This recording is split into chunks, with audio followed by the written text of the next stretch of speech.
우리의 삶을 정말 원더풀하게, 정말로 행복하고 복되게 이렇게 풀리게 해야 되는데, 그러려고 하면 내가 내 지혜로 내 인생을 살려고 하면 그런 삶을 살 수가 없어요. 그렇게 풀어낼 수가 없어요. 그러나 하나님께 맡긴 모든 인생, 하나님께 드린 모든 인생, 하나님이 인도하시는 만큼 한 걸음 한 걸음 걸어가려고 하는 인생은 그런 행복하고 복된 그런 인생을 살아갈 줄로 믿습니다. 현대 그리스도인들은 너무나 지혜롭고 똑똑하죠. 왜냐하면 배운 것이 많아서 그래요. 그래서 웬만해서는 손해보기를 싫어합니다. 그래서 신앙생활도 자기 나름대로 기준을 가지고 누구 말처럼 규모 있고 적당한 선에서 하려고 해요. 그러나 사실 이런 태도가 굉장히 어리석은 태도다 하는 거예요. 예수님이 진리고 예수님이 생명이라면, 천국이 정말로 있다면 우리는 그렇게 할 수가 없는 거지요. 우리는 조심스럽게 종교 행위 내지 종교 흉내를 내고 있을 뿐이지 성경에서 말하는 그리스도인의 생활은 아니다 하는 그런 증거입니다. 그래서 안타깝게도 그 지혜가 우리가 은혜 안으로 올인하는 것, 은혜 안으로 모든 것을 맡기는 것을 막고 있는 것입니다. 그래서 사람들이 지혜로운데 그 지혜로 천국은 못 보는 거예요. 그래서 믿지 못하는 겁니다. 그래서 우리의 신앙생활을 우리의 지혜로 지혜롭게 하려고 해서는 안 된다. 나의 지혜로 그렇게 살아가려고 해서는 안 된다 하는 거예요. 우리의 지혜를 동동원해서 우리는 예수님을 알려고 해야 돼요. 예수님을 배우려고 하고 예수님을 믿으려고 해야지, 예수님의 삶을 내 삶 속에 내 삶이 예수님의 삶으로 펼쳐지도록 그렇게 하는 것이 우리의 지혜다 하는 거예요. 그래서 가장 지혜로운 것은 예수님께로 가까이 가도록 만들어 놓는 게 가장 지혜로운 거예요. 예수님 잘 믿게 하는 게 지혜로운 거예요. 공부를요, 맨날 첫날 이렇게 가르쳐 놔도 그것이 여러분에게 효도를 시키고 여러분에게 또 더 이렇게 복되고 풍성하고 좋은 그런 인격, 인간관계 속으로 인도하지는 않아요. 그것이 이렇게 정말 이렇게 복되게 살도록 그렇게 하지 않는다 이거요. 복되게 살게 하는 것은 예수님을 잘 믿어서 예수님의 말씀대로 인격적으로 살도록 만드는 게, 그게 가장 복되고 은혜롭게 살게 하는 거예요. 여러분, 그러므로 예수님을 잘 알고 예수님 말씀대로 살아갈 때 우리 삶 속에 참 지혜가 열리는 줄로 믿습니다. 그때야 제대로 우리 삶의 계산이 되는 거예요. 우리에게 영적인 원리가 깨달아지면 세상의 것은 아무것도 아닌 것이 되어버립니다. 그래서 믿음에 모든 것을 맡기고 올인하게 되어 있어요. 우리가 예수님을 믿을 때 우리가 배워야 할 필수 과목이 한 가지가 있어요. 그것이 바로 하나님 앞에서 하나님께서 우리에게 주시는 결정적 반전이라는 과목입니다. 결정적인 반전, 결정적인 역전이라는 그런 과목이에요. 하나님께서는 우리가 생각할 수 없는 놀라운 반전이, 하나님께서 계획하신 놀라운 반전이 우리 삶 속에 무한하게 많이 있어요. 우리에게 무한하게 계획하고 무한하게 인도하고 있다 하는 거예요. 결정적 반전. 나의 생각과 나의 계획은 다르다 말이요. 예? 이번에도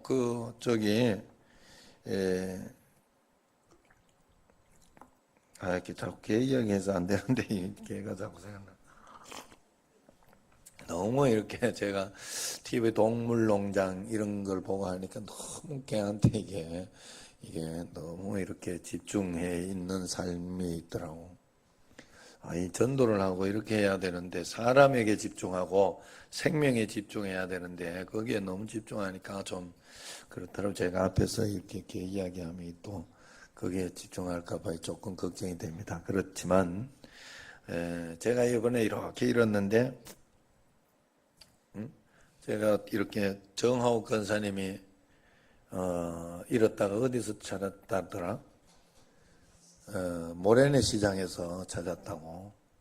그래가지고 이제 이거 좀 붙였죠. 이 뭐죠? 여기에 전단지를 여기 이렇게 예정이가 만들어서 붙였어요. 그리고 모래내 시장을 가보자. 아내가 그래서 모래내 시장을 가보자. 혹시 거기까지 갔을지 모른다. 나는 내 생각에 내 인간적인 지혜와 생각으로는 헤이 설마 거기까지 어떻게 가냐, 걔가 어떻게 길을 걷느냐, 에? 그러면서 갔을 수가 없다. 그러면서 안 가려고 했더니 내 지혜로는 그랬어요. 정말 내 지혜로는. 그래서 가봤자 이쪽에 어디 저기 늘 이렇게 산책시켰던 여기 여기 어디예요? 체육공원에 갔을 것이다. 그래서 체육관에 붙여놓은 거예요. 체육관에 붙여놓고, 또 아니면은 꼭 이렇게 환청이 자꾸 들리더라고. 이렇게 환청이 보이고 이렇게 그래가지고 교회로 올 것 같은 막 느낌이 들고. 내 느낌이에요. 그건 내 느낌. 맞죠? 전혀 딴 데 가서 놀고 있었는데 완전히 거기 저기 어디야 남동구청에서 발견되었으니 정말 엉뚱한 데 가서 놀고 있었잖아요. 근데 그 내 지혜는 그랬어요. 그래가지고 이렇게 거기 가서 붙여놓고 또 이렇게 했는데 또 저기 가가지고 이렇게 갔더니 차를 타고 갔죠. 거기로 이렇게 차를 타고 가서 문을 열고 이렇게 양옆을 보면서 가는데 아내가 이렇게 밖에 보면서 초롱아 초롱아 그러면서 이렇게 하는 거 얼마나 창피한지. 그래가지고 문을 얼른 닫아버려. 그러는 거 아니야. 그런 거 아니야. 그냥 보기나 봐. 인간적으로 생각을 하면 초롱아 초롱아 초롱이하고 또 둘이가 이렇게 찾으러 갔을 때는 여기 이렇게 돌아가면서 아내는 초롱아 그러고 박예정이는 박초롱 그러고 참나 웃겨서 박초롱 언제 박씨가 돼가지고 그랬다고 하더라고. 아이 참나 그래 진짜 창피해서 내가 문을 확 닫았어요. 가지고 그런 거 아니라 그러지 마라 내가 그래. 그래서 다 이렇게 그냥 그랬는데 결국 어디서 찾았어요? 엉뚱하게 그 어떤 사람이 그것도 요즘은 이제 개들을 기르니까 그 이렇게 저거 유기견 돼 버렸구나 하는 것을 알고 어떤 사람이 잡아가지고 거기에다가 올린 거예요. 인터넷에다가. 오늘 요 꽃을 해준 집이에요. 여기 요거. 그래서 내가 고마워서 이거 그 집에 가서 해줬어요. 이걸. 예.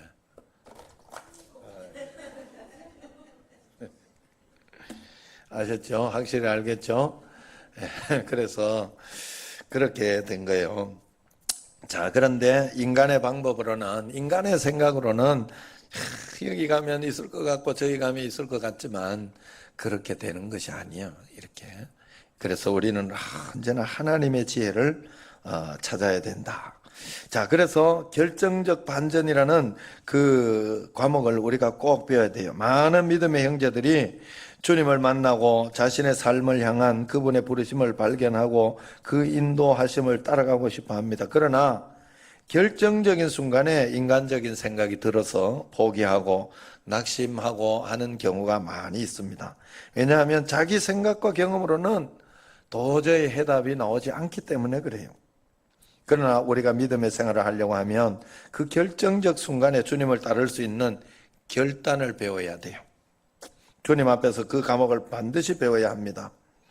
많은 성도들이 이 결정적인 순간에 자신의 염려와 걱정으로 주저앉아 버립니다. 물론 이런 것은 쉽지는 않아요. 그러나 주님을 따르는 일에는 반드시 이런 믿음의 결단이 필요하다는 것을 우리가 잊어서는 안 됩니다. 내 할 거 다 하고 내 놀 거 다 놀고 내 쓸 거 다 쓰고 주님을 섬길 수는 없어요.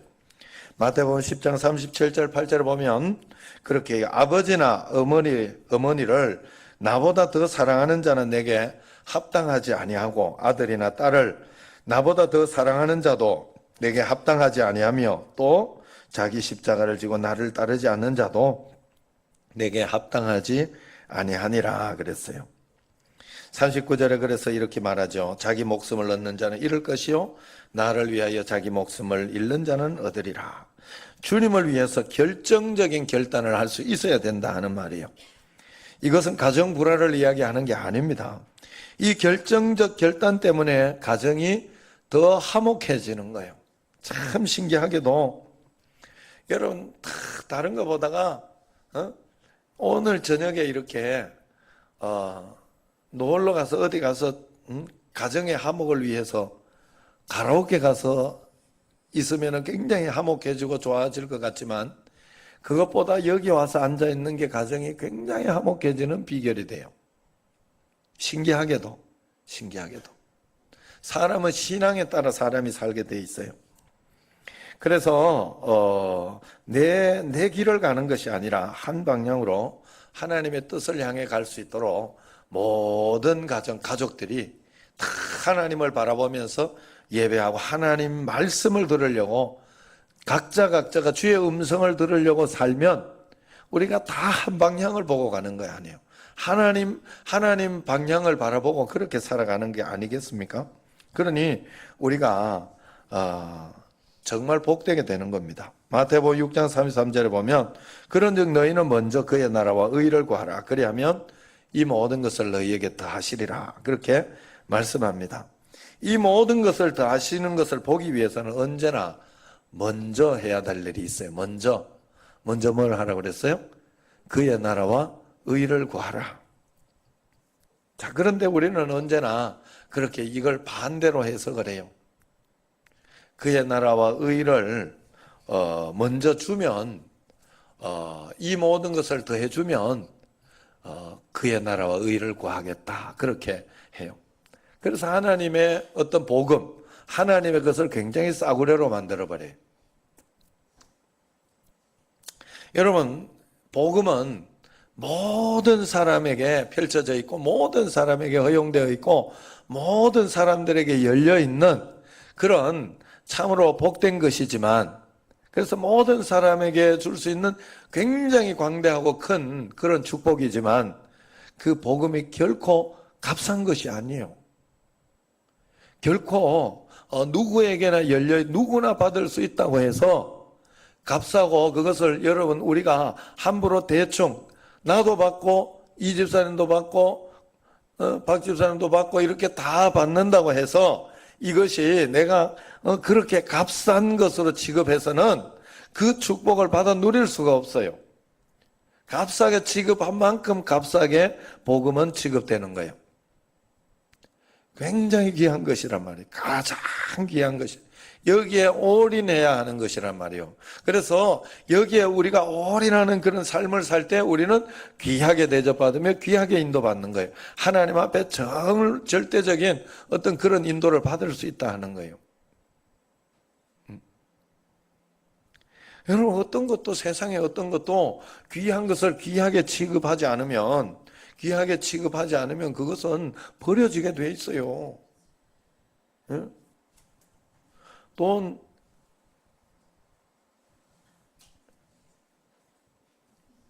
꼭 돈을 보여줘야지만은 이렇게 아는 여러분들이 있는 한 내가 보여줘. 자, 1,000원짜리와 10,000원짜리 가지고 효과가 잘 안 나겠지?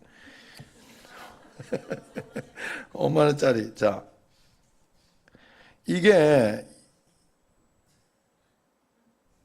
50장이요. 요거 50장. 맞죠? 내가 요 중에서 3개 중에 하나를 고르라면 뭘 고르겠어요? 요거 새 거라고 요걸 고르겠어? 그래, 진짜 바보는 아니군요. 누구나 이걸 고르게 돼 있어요. 그리고 이 5만원짜리 내가 요거 이럴까 진짜 빨리 집어넣어 놓잖아, 지금. 왜? 이게, 귀하게 취급하는 거. 같은 종이 쪼가리지만은, 이거, 누구 줄 줄 알았죠? 내가 예를 들려고 꺼낸 거 예를 들려고. 같은 종이 쪼가리지만은, 다 다르다, 이 말이에요. 아셨죠? 응? 이게 그냥 이렇게 해놓고 이걸 그냥 이거 버려놓고 내가 잊어버리고 그렇게 다니지 않아요. 돈이니까 귀하게 취급한다고. 내가 그냥 쓸데없이 지금 예수 믿는 것도 마찬가지요.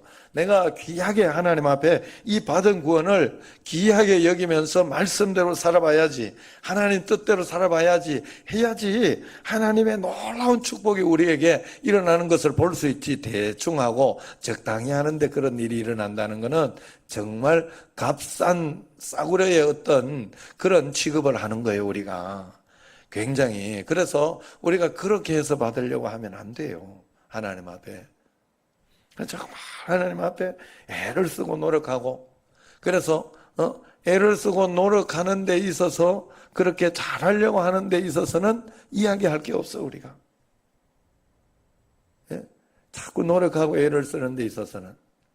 그렇게 해서 실수하고 잘못하는 건 괜찮아요.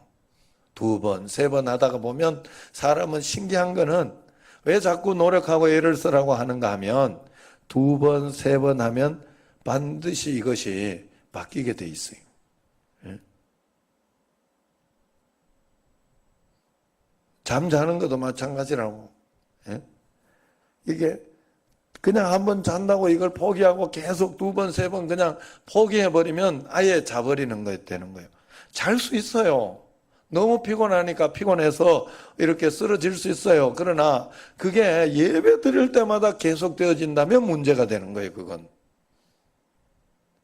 2번 자다가 한 번은 깨야지. 맞죠? 3번 실수해도 그 다음에는 일어나려고 하고 물을 먹으려고 하고 애를 쓰면서 하나님 앞에 해야 돼요. 그게 우리의 마음 진짜 자세다. 우리가 이렇게 하나님 앞에 살아갈 때 하나님께서 우리를 가정을 책임져 주시고 내 직장을 책임져 주시고 내 인생을 반드시 책임져 줄 줄로 믿습니다. 절대 믿어야 돼, 하나님 앞에. 오래 살아보면 이런저런 게 보여요. 나는 사실 청년들 이렇게 어떨 때 직장을 다니다 그만두기도 하고, 내가 청년부만 많이 해봤잖아요. 그래서 청년들 한두 명 겪어본 게 아니에요. 그리고 그 애들의 직장 다니는 거를 몇 년 만에 들어가고, 어떤 애는 7년 만에 들어간 애도 봤다니까. 호남대인가? 전남대 좋은 데 나와가지고, 그것도 기계공학부 쪽에, 그쪽에 좋은 직장 가질 수 있는 그런 거 나와가지고, 걔가 제일 내가 보기에는 조건이 좋았는데 7년 만에 들어가더라니까. 하나님 앞에서 여러분, 그러나 또 그렇게 되면 또 든든한 직장으로 바로 결혼도 하고 그렇게 하더라고요. 그러니까 인생을요, 여러분들이 그저 내가 생각하는 것처럼 아웅다웅 할 필요 없어요.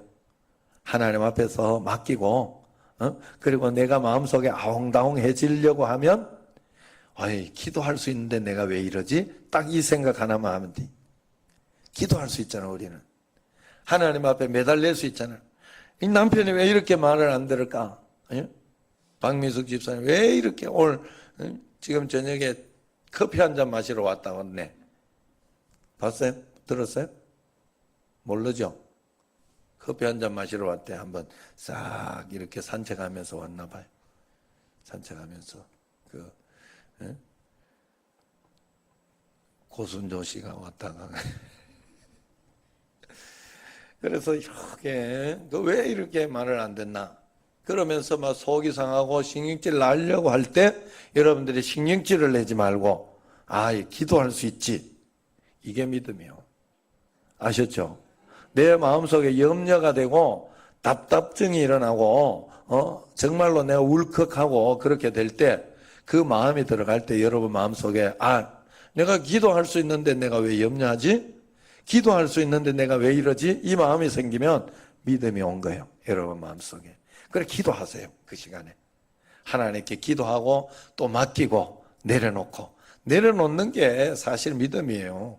내려놓는 게, 하나님 앞에 내려놓고 그 다음에 내가 할 수 있는 일을 하고 그렇게 하면 된다 하는 거예요.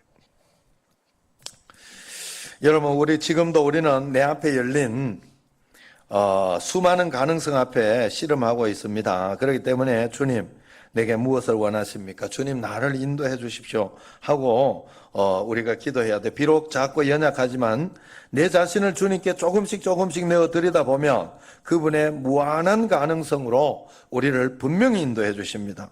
우리가 위대한 일을 행하는 것이 아니라 우리의 겨자씨만한 믿음을 통해 위대하신 그분이 우리에게 일을 행하도록 해주신다는 거예요. 할렐루야. 그 위대하신 그분의 손에 우리가 잡히도록 한다.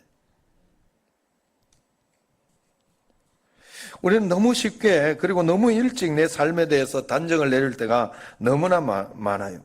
어느 정도 이룬 사람은 이룬 걸 통해 가지고 또 아무것도 뚜렷하게 이루어내지 못한 분들은 그 결과 앞에서 나름대로 조금 된 사람은 나름대로 내가 성공했다 이렇게 생각하기도 하고, 또 실패했다 이렇게 보는 사람은 내가 실패했다 그러면서 단정을 내릴 때가 많다 하는 것입니다. 그러나 우리의 모든 삶은 하나님 앞에서 끝까지 끝난 게 아니다는 사실을 꼭 기억해야 돼요.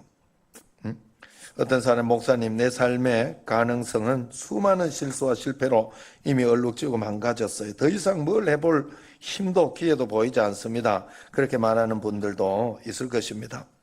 그렇다면 기억해야 돼요.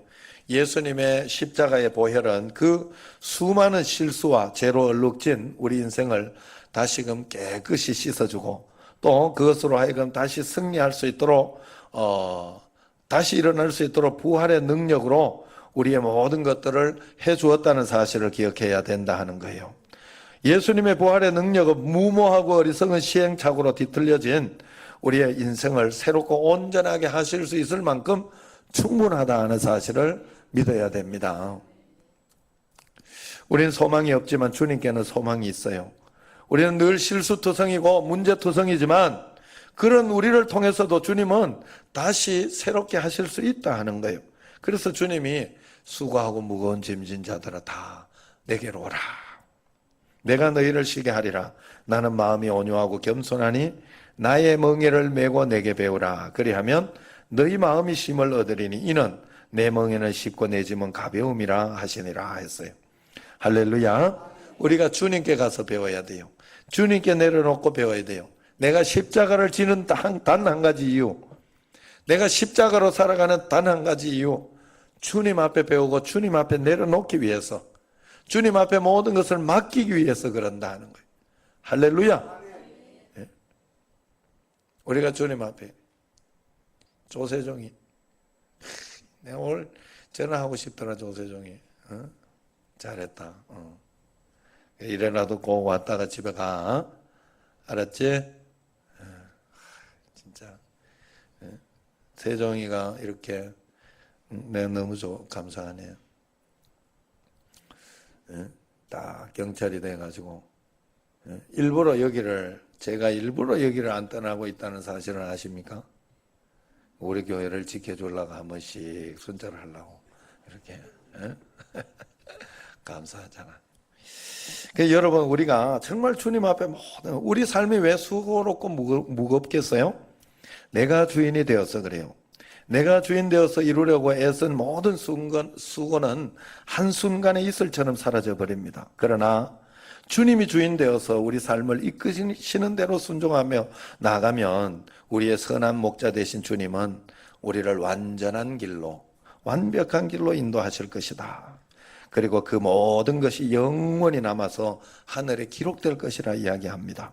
관건은 주님이 주인 되도록 하시는 거예요. 입술로만 주여 주여 했지 실상은 내 자신을 주님께 맡기지 않는 것이 너무나 많다 하는 것입니다. 그렇기 때문에 우리가 언제나 주님의 말씀에 순종해야 된다 하는 거예요. 오늘 큐티 중에 2명의 경청자 큐티를 아내가 늘 이렇게 저한테 보내주는데, 거기에 이렇게 보니까 동행의 조건 해서 이렇게 말씀이 나왔어요. 그 조건이 순종이라는 그런 뜻인데, 우리는 하나님께 동행하게 해달라고 인도해달라고 그렇게 이야기하면서 문제만 생기면 그건 아니지 않아요? 이건 너무하지 않습니까? 라고 늘 그렇게 이야기한다는 거죠. 그래서 나는 당신과 동행하고 싶어요. 저를 내버려 두지 마세요. 하지만 이 길은 정말 싫어요. 이렇게 대답한다는 거예요. 너는 어떤 아이와 동행하기를 원하느냐? 강제로 내가 하기를 원하느냐? 아니면 그럼에도 불구하고 하나님 당신은 옳으십니다. 실수하지 않았습니다. 라고 고백하고 주님 앞에 모든 걸 맡기면서 따라오는 그런 인도를 그런 자녀와 동행하고 싶으냐 하는 그런 말씀이더라고요. 우리가 하나님의 인도를 즐거워하고 기뻐하는 자녀들을 하나님은 우리를 원하신다. 순종하는 자녀를 원하신다 하는 거예요.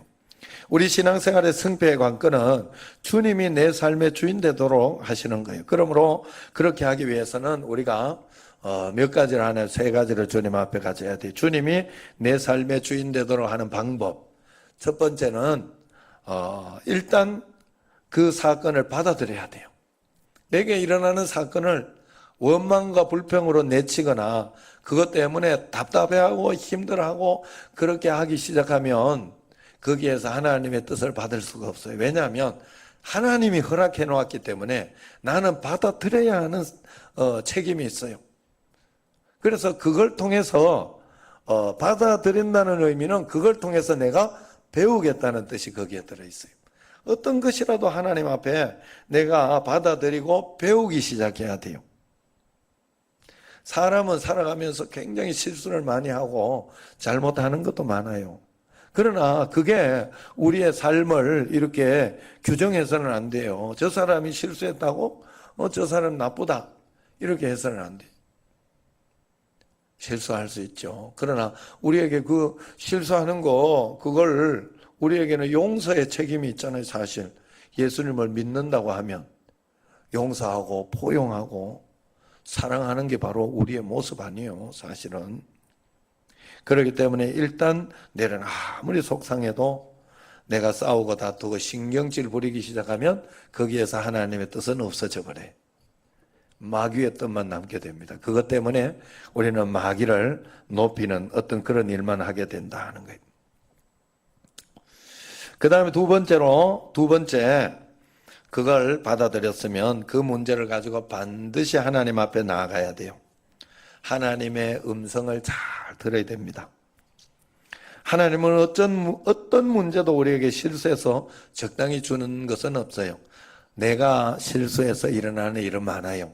그리고 또 내가 잘못해서 일어나는 일도 많아요. 또 다른 사람이 잘못해서 속여서 일어나는 일도 많아요.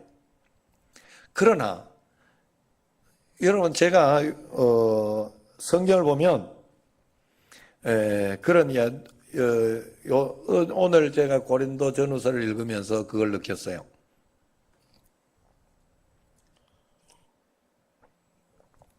고린도 전후서가 없었으면 교회 생활을 내가 잘 몰랐겠다.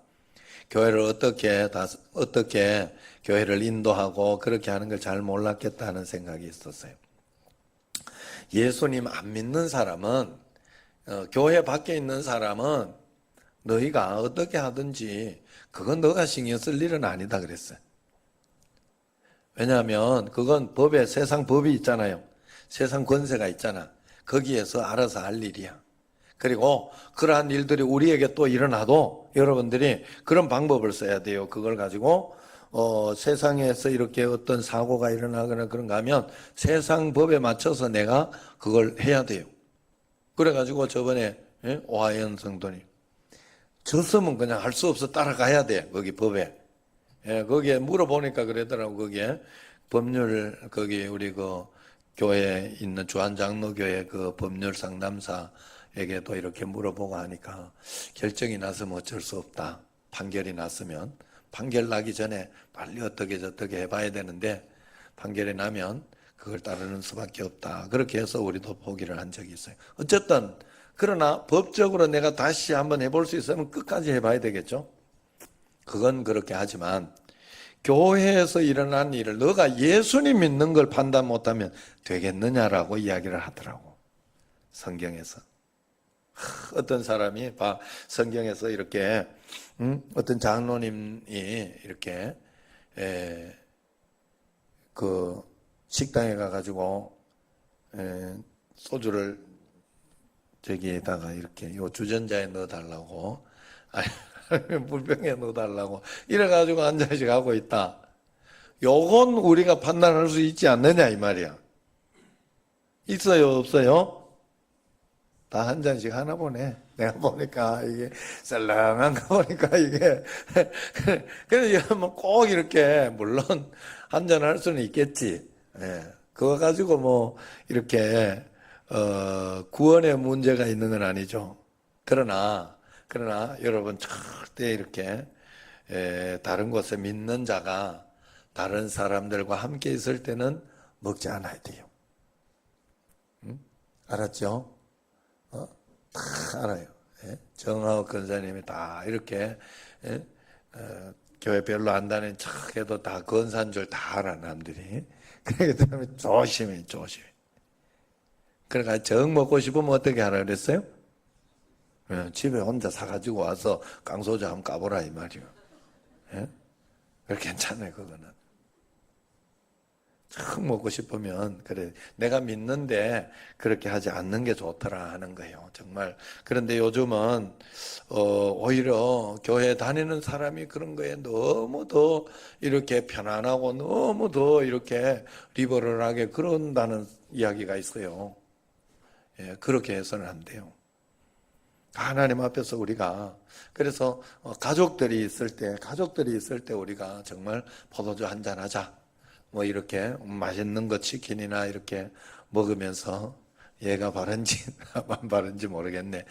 그래 뭐 가족들끼리 있을 때 이렇게 우리 가족들이 이래 있으면서 내가 찬영이가 아빠랑 한 잔씩 이렇게 맥주 한 잔씩 한다는 소리를 내가 가끔 들었어요. 그렇게 한 잔은 아빠가 주니까 한 잔 먹어도 될 것 같아요. 그러나 이게 밖에 가가지고 부어라 마셔라 그러면 안 돼. 그게 굉장히 좋지 않아요. 이게 왜냐하면 믿는 걸 알기 때문에 그래. 자, 어쨌든 하나님 앞에서 여러분들이 그래야 된다 하는 거예요. 그래서 주의 음성을 자꾸 들으려고 해야 된다.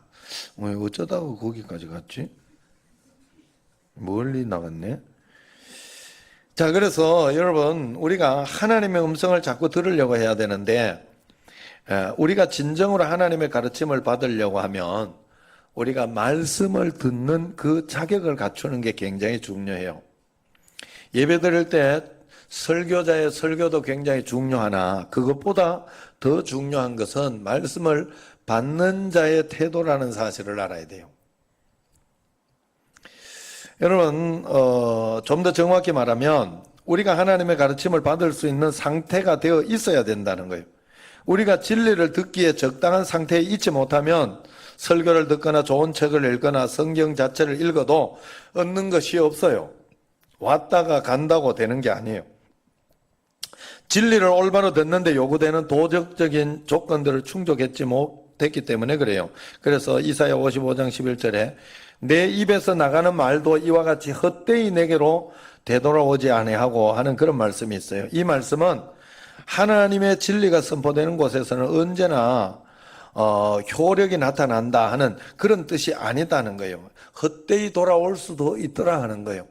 내가 선포하는 말씀이 헛되이 내게 돌아오기도 하더라. 그래서 구약의 선지자들은 이스라엘 백성들에게 큰 소리로 외쳤지만은 철저히 무시당하고 한탄한 게 많아요. 왜냐하면 그 당시에 예언가들이 예언을 하고 너희들이 돌이켜라. 그렇게 하면 안 된다. 라고 그 시대적인 예언을 한 게 구약의 예언서예요, 사실. 그래서 예언서가 있는 거예요, 전부. 그때 하나님 앞에서 그들은 계속해서 하나님의 심판을 이야기하고 그렇게 살아서는 안 된다라고 이야기를 했지만 그것이 전부 헛되게 돌아왔어요. 안 들린 거예요. 안 들린 거예요.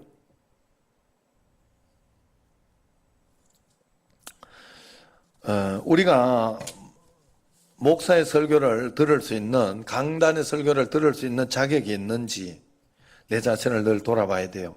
여러분 어떻습니까? 우리가 목사 설교를 이야기하기 전에 내가 어떤 마음밭을 가지고 있는지, 그래서 구약의 잠언에서 잠언서 1장 24절 25절 내가 불렀으나 너희가 듣기 싫어했고 내가 손을 펼으나 돌아보는 자가 없었고 도리어 나의 모든 교훈을 멸시하며 나의 책망을 받지 아니하였은즉 하는 말씀을 있습니다. 주님이 들려주신 그 씨 뿌리는 자와 씨의 비유는 진리를 들어도 유익을 얻지 못하게 할 수 있음을 이야기하고 있어요. 옥토밭이 되어야 된다라고 이야기를 합니다.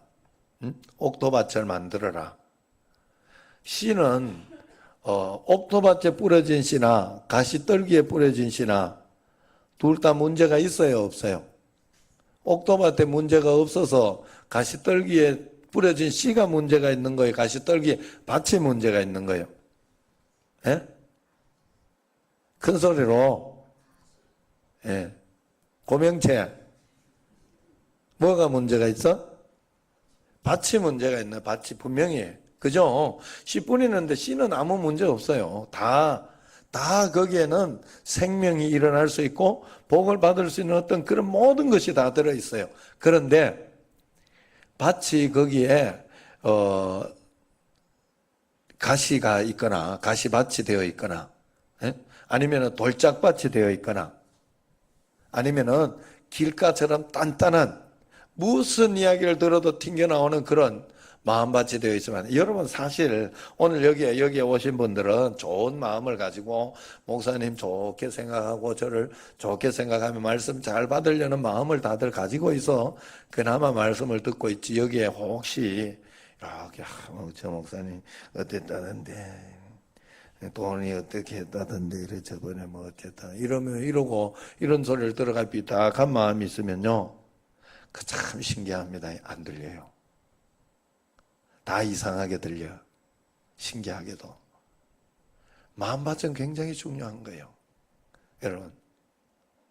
그래서 여러분들이 언제나 하나님 앞에서 그래서 그런 일이 있더라도 여러분 질서 속에서 맞지 않으면 어떻게 해야 돼요?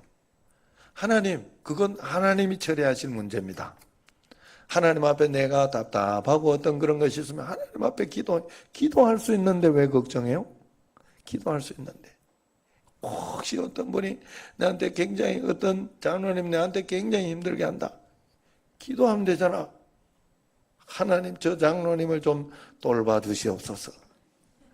저 장로님 때문에 너무 힘듭니다. 물론 내가 우리 교회 장로님 그런 분들이 없기 때문에 내가 이렇게 이야기하는 거예요. 하나님 앞에 그래서 그렇게 맡기고 나는 이런 강단에서 하는 이 말씀이나 이런 것은 좋은 말씀을 들으려고 꼭 해야 할 줄로 믿습니다. 말씀 받는 우리가 굉장히 중요해요. 그래서 말씀을 잘 들으려고 해야 돼요. 오늘 여기 예배 드리는 예배를 누구에게 드리는 거예요? 우리가 하나님께 드리는 거예요. 이것을 간과해버리면 안 돼요. 이것을 간과해버리면 뭐 실수한 것 때문에 기분 나쁘고 짜증나고 예배는 하나님이 받으시는데 짜증은 내가 내고 있어. 내가 하나님 되고 있는 거 아니에요. 내가 심판하고 있는 거 아니에요. 내가 판단하고 있는 거예요. 그래서 언제나 그런 판단이 들고 그런 생각이 들고 그런 마음이 들 때마다 지금 내가 하나님께 예배드리고 있지. 하나님이 이걸 받으시고 있지. 하나님 받으시옵소서 하는 그런 마음 가지고 나가야 된다 하는 거예요. 그래서 오늘 말씀 이렇게 말씀에도 보면 그런 말씀이 나오지 않습니까? 오늘 말씀에 천지의 주제이신 아버지여 이것을 지혜롭고 슬기 있는 자들에게 숨기시고 어린 아이들에게는 나타내심을 감사합나이다. 올소이다. 이렇게 된 것이 아버지의 뜻입니다. 내 아버지께서 모든 것을 내게 주셨으니 내 아버지 외에는 아들이 누구인지 아는 자가 없고 아들 또한 아들의 소원대로 계시를 받는 자 외에는 아버지가 누구인지 아는 자가 없나이다. 자, 그러면서 23절 같이 한번 읽어봐요. 제자들을 돌아보시며 조용히 이르시되 너희가 보는 것을 보는 눈은 복이 있도다. 예수님을 믿으면서 정말 믿어지는 마음이 생기면 여러분은 복이 있는 거예요. 여러분들이 오늘 여기 앉아서 하나님 말씀을 믿고 기도하려고 하고 있고 기도할 수 있는데 내가 왜 이러고 있지 하는 그런 마음이 있다면 여러분은 정말 복된 사람이 되어 있다 하는 거예요. 그렇기 때문에 우리가 하나님 앞에 그런 마음을 가져야 돼요. 요한복음에서도 보면 하나님의 진리를 진정으로 깨닫기 위해서는 먼저 사람의 영혼에 영적인 준비가 되어 있어야 한다는 교훈이 아주 많이 나와요. 대표적인 구절을 찾다면 요한복음 7장 17절에 사람이 하나님의 뜻을 행하려 하면 이 교훈이 하나님께로부터 왔는지 네가 스스로 말함인지 알리라, 그렇게 이야기를 하고 있어요.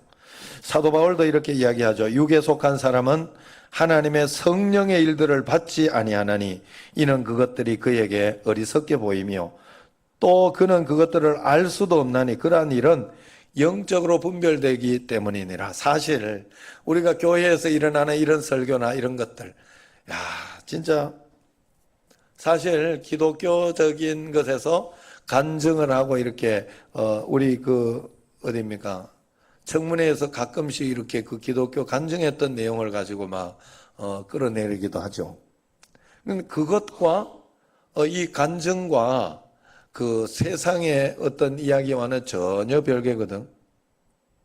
세상은 절대로 그 간증에 대한 것을, 그 잣대를 이해할 수가 없어요. 절대 이해할 수가 없어. 믿음이 아니고는 해석할 수가 없는 어떤 그런 것들이 많은데 그걸 가지고 세상의 잣대로 끄집어내기 시작하면 그거야 사이비 정도 되는 거예요. 사이비 정도. 믿음 있는 사람과 없는 사람의 그것이 그렇게 다르다 하는 겁니다. 자, 그렇기 때문에 우리가 늘 이 말씀을 들을 자격을 내가 갖추고 있으면 하나님은 때로 아주 보잘것없는 것 가지고도 우리에게 강력하게 말씀을 해주신다는 사실을 알아야 돼요. 예를 들어서 베드로가 수탉이 오는 소리를 듣고만으로도 회개했지요. 베드로는. 물론 수탉은 자기가 무슨 역할을 하는지 알지 못하고 울었을 테지만은 주님이 미리 다 준비해 놓으셨기 때문에 신앙의 수렁에 빠진 베드로 사도는 마음의 찔림을 받아 회개의 눈물을 강물처럼 흘리는 그런 역사가 있었다. 하나님의 음성을 듣는 어떤 그 자세만 되어 있으면 그렇다는 거예요. 어거스틴은 친구가 번개에 맞아 죽는 것을 보고 회개하게 됐고, 로렌스 형제로 잘 알려져 있는 니콜라스 헤르만 형제는 겨울에 나뭇잎이 다 떨어진 앙상한 나무를 보고 회심했어요. 스펄전 목사님은 평범한 주일학교 선생님이 해중을 건면하는 그 말을 들은 후에 그리스도인이 되었습니다. 무디는 알고 지내던 순수한 노년의 여인이 하는 간증을 통해서 성령의 기름 부음을 확실히 받았다고 했어요. 이런 것들이 분명히 가르쳐주는 한 가지 사실은 들을 준비가 된 사람의 마음속에 하나님의 말씀은 들린다 하는 거예요. 그래서 말씀이 어떻게 좋아서 들리고 말씀이 나빠서 안 들리는 게 아니다. 내가 하나님의 말씀을 들으려고 하고 그 말씀대로 살려고 한 걸음 한 걸음 가려고 하는 사람에게는 분명히 하나님의 역사가 반드시 일어나게 된다는 사실을 꼭 기억해야 됩니다. 그래서 매일매일 첫 번째는 하나님 말씀 가운데 받아들여서 내려놓고 일단 그 상황을 받아들이고 어떻게 하겠어요? 그거 가지고 저도 요번에 초롱이 일었을 때 굉장히 노력을 많이 했어요. 무슨 노력을 했는가 하면 일단 마음속에 굉장히 그래서 제가 이제는 그냥 보진 않아요. 사람들이 게이러 가지고 호들갑 떠는 거를 그냥 보지 않아요. 그날 정하욱 권사님이 초롱이 읽기 전에 정하욱 권사님 집에 이름 뭐지 뭐? 에? 폴리. 예. 폴리를 잃어가지고, 그 둘째 딸이 출근도 안 하고 개차적으로 돌아다닌다 그랬는데 내가 이해할 수가 없었어. 그 당시만 해도. 그랬는데 내가 읽고 나서나 좀 이해가 됐어요. 그렇지만 저는 그 읽고 나서 자꾸 마음을 이렇게 바꿨어요. 개는 개다. 난 개 먹는다. 막 그러면서 나는 개를 좋아한다. 또 그렇지만 먹는 것도 좋아한다. 이러면서 자꾸 마음을 다스렸어요. 예. 그러면 왜 안 그러면 굉장히 슬퍼지더라고. 슬퍼지고 속상해지고 또 이렇게 문을 늘 열어놓다가 그날따라 이렇게 자동문으로 왔다 갔다 했던 그 주인이 굉장히 밉더라고. 왜 하필 저렇게 해놨냐고. 안 그래도 그냥 올라왔을 텐데. 예? 그걸 자동으로 해가지고 2번이나 왔다가 그냥 돌아가더라니까. 2번이나 왔다가 이렇게 앉아있다가 문이 닫혀 있으니까 그래가지고 도망갔다니까요. 예? 잘해. 집 나가면 개고생이야. 그 여러분 여기 여러분 여기 딱 앉아있고 여기 예배드리고 이게 다 목줄 비슷한 게 하나 걸려 있는 거예요. 그러니까 이게 굉장히 감사한 줄 알아야 돼. 그래가지고 제가 지금부터는 조롱이 목줄을 매놨어요. 우리가 나올 때는 목줄을 매놨어요. 그 밖에 함부로 못 돌아다니라고. 예? 그래서 다 코 깨어서 교회 나오는 것도 감사한 줄 알아야 돼요. 하나님 앞에 내가 이렇게 막 바깥으로 안 그러면은 그냥 지하자 좋다 이러면서 막 술 먹고 돌아다닐 텐데 그나마 이렇게 교회라는 거 이게 직분이라는 목줄이 있으니까 아이고 내가 그러지도 못하고 좀 그러는 것도 감사한 줄 알아야 되고 내가 또 교회 또 이 시간에 또 교회 와야 되니까 또 이렇게 하는 그런 것도 좋은 목줄인 줄 알고 하나님 앞에 그런 마음 가지고 살아야 돼요.